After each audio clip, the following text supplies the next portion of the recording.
as it started towards the end of the spring, they got much better, and then over the summer they're going to get much better. I'm excited to see where they go. Does accomplishing the national title change anything for you personally, or does it make the expectations even more? What does it change for you?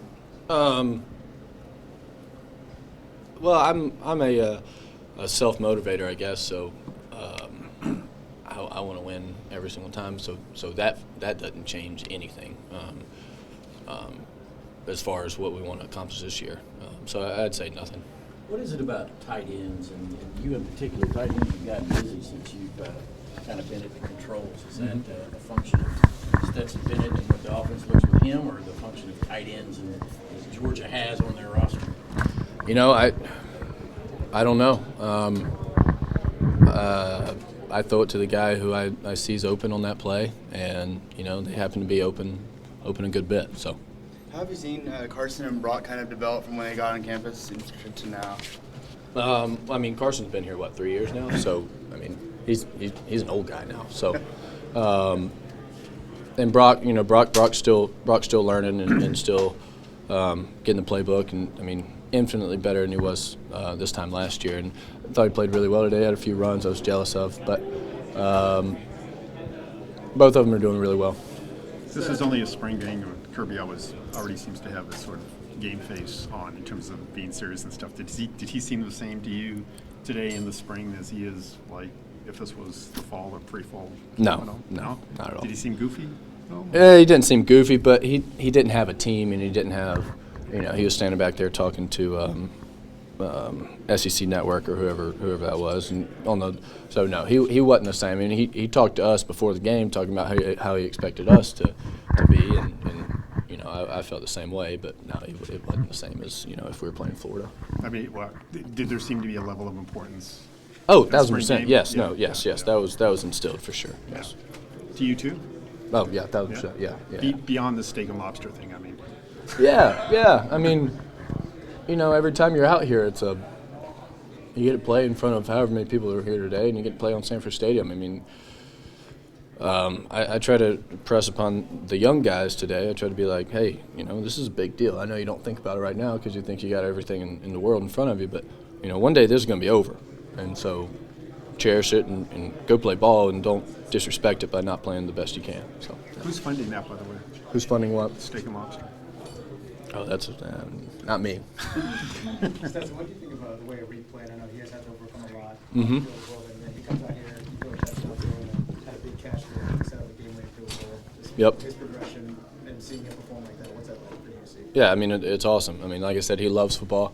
He's a quiet kid, but you can see his eyes light up whenever he does something well in the pass game or even the blocking game. And we're still trying to get there chemistry-wise, just because the reps haven't been there like everybody else's. But seemed to work today. Stetson, a couple of huge plays of the running backs in the passing game today. What kind of dimension do both of those guys bring to the passing game? Yeah, they're both really talented. I say they kind of fit in the same mold of well, they're a little bit different, but kind of the same function as James and Zamir last year. They're different backs, and they've got different strengths, but they can catch. So. Your brother's planning on walking on. How special is that, and how'd you find out? Just the whole, from got the offer to do it.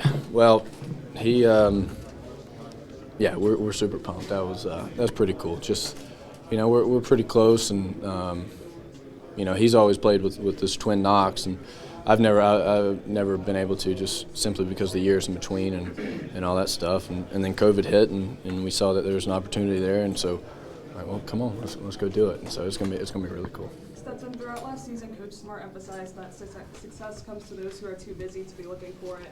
Going forward, he says that means doing the duty that lies nearest. What is the duty that lies nearest for you going forward into this summer? Well, right now, the duty that lies nearest is talking to you guys, and then once I do that, the next step will be presented to me. But I think there's a group of guys in tuxedos tonight that are trying to figure that out for themselves, and fingers crossed that they do. Stetson, you've been through a bunch of springs. Are you approaching this one any differently? Yeah. This is. I'm in a different position than I have been in every other spring. Every other spring I work equally as hard, but there's a different voice that you have now.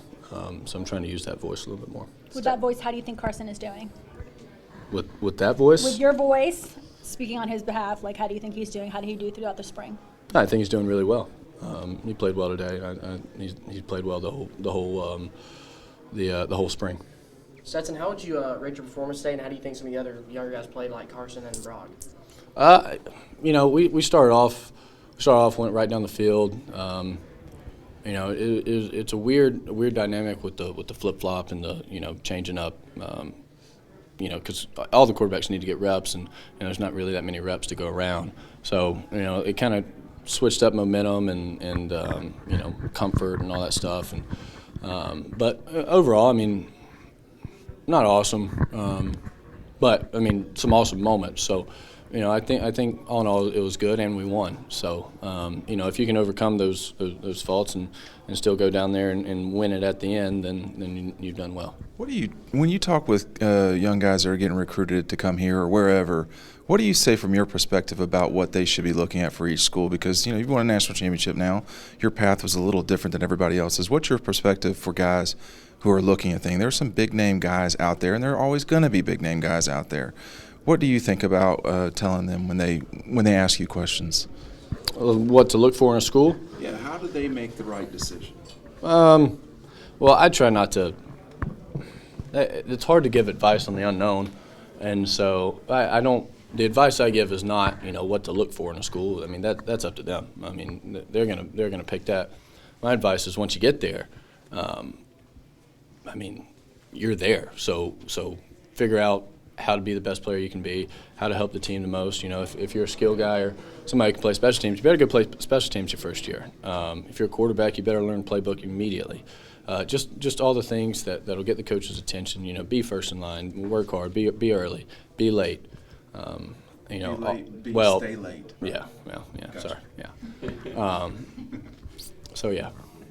Stetson, can you speak to your connection with Kearis Jackson and what you've seen out of him this spring, coming off a year where he was kind of banged up? Yeah. Like you said, he was banged up. He had excuse me.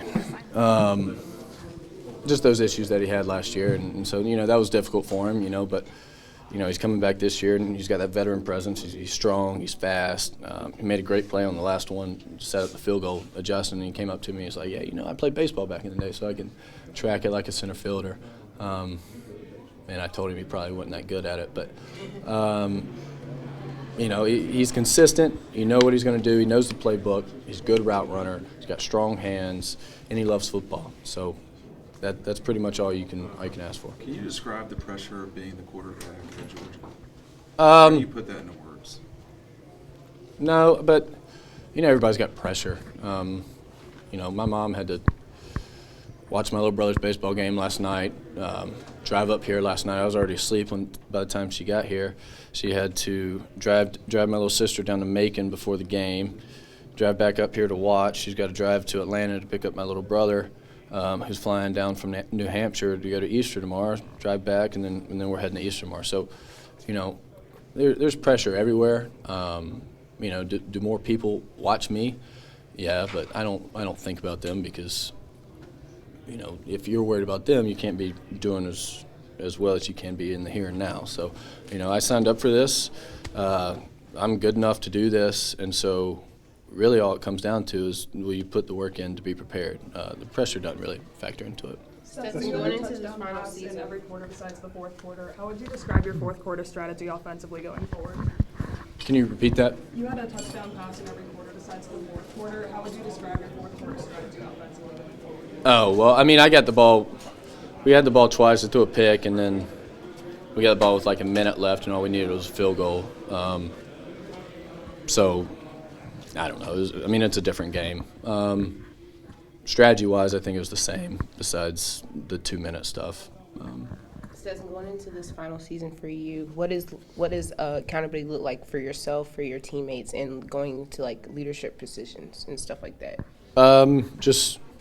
I think I saw, my dad played for Irk Russell for 1 year. He walked on at Southern. back in the day, and he said first meeting they had, Irk walked up to the whiteboard and just wrote "do right." He said that's the one rule we have, and so I feel like everybody on our team is raised, has a good enough family and good enough leadership or somebody in their life that has taught them how to do right, and so you kind of got a good idea of what that means. So just do that. And if you see somebody not doing it, What is the look tell for them the to. team next season, like filling in these leadership positions that y'all may have lost, like with Jordan Davis and the Kobe Dean and stuff like that? What are you gonna do, like, to step up for that and help fill those positions for you? Oh, I mean, I don't have a step-by-step plan, but just exactly what I just said. Be more vocal and show them the right way at the same time. You had a couple, quite a number of passes knocked down. How do you fix that going into next year? I mean, that's that happened 2 years ago at Bama when they knocked down all those passes, and then everybody made a big hoopla about it, and then nobody really blocked my passes this past year. Don't think about it. Maybe there's something the O-line can do to bring them down. Punch them in the stomach or something like that. I don't know. I leave that to them, but. They did, and it kind of did get frustrating and pissed me off a little bit. But we ended up going down and scoring, so I won't be thinking about that this offseason. But Has the offense changed any now that you're kind of the set starter with Todd Monken? Did he tweak the offense at all this spring? I can't. People are going to watch this, right? I mean, there's a little bit, but. You didn't have to tell me the plays. I just want to know that if he adjusted to more your skill set. Mm-hmm. We're standing in the same place Fromm stood for 3 years. After every game, win or loss, we pinned everything on his shoulders, it seemed like. And now it's like on you to be that guy. I mean, just is it business as usual, or do you feel like you have to step up even more this next season with that legendary defense gone now? I mean, I think everybody can see. You see who leaves the room, right? And so you see who needs to step up to fill those shoes, and who needs to step up and make sure we're going to be the best we can be. And so, do I think that I need to be better than last year? Yeah. Do I think that I'm going to need to go out there and win every single game? No. It's still the University of Georgia. We're still going to have great players. We're still going to have great O-line. Still going to have great backs. We're going to have great backers. Going to have great D-line. Going to have great DBs. So. I'm going to be better than last year, but this isn't going to be the Stetson Bennett show. This is going to be the University of Georgia football team. Still. 2 more questions. Coach Smart said that he was really surprised at some of the players that stepped up into those leadership positions in the offseason. Can you speak specifically on someone that you were surprised that stepped up? Oh, well, that would be a backhanded compliment. I can't say I'm surprised. God, let me think. I think Ced's really stepping up. He's doing a great job taking over. We lost Jamar, who was the rock for years and years, and Schaefer. Schaefer was, he didn't say much, but when he did, you listened. So those 2 veterans are gone, and so you got Warren and Ced and Warren, who are the 3 older guys. So I think Ced's doing a great job stepping up and leading, and me and him talk a ton about protections, watch film, making sure that me and him are on the same page, because me and him are on the same page, those guys are on the same page, and these guys are on the same page. So that's how it's got to be, and I think he's doing a great job. On the usage of tight ends, I think in the old days, people would assume, there's not enough balls, not enough snaps for all these guys. Right. This offense has changed, and how do you, are these guys kind of on equal as wide receivers in terms of usage and everything? Yeah, I mean, there's going to be there will be some stories about that, and some traps for some of the players to read into and start thinking, we're not getting the ball enough. But, But again, everybody on the field can get the ball at any time. That's how I play football. That's how I grew up playing it. I didn't grow up, like some other people. I throw it to everybody who's open. And, I think we've got an awesome group of guys around us who care about winning. They don't, obviously they want to catch, and they're all good enough to break a game open, but they care about winning. And, if that means one game AD catches, 10 balls for 160 yards, and the tight ends don't catch anything, or vice versa, then then so be it. All we really care about is winning. Thanks, guys. Thanks,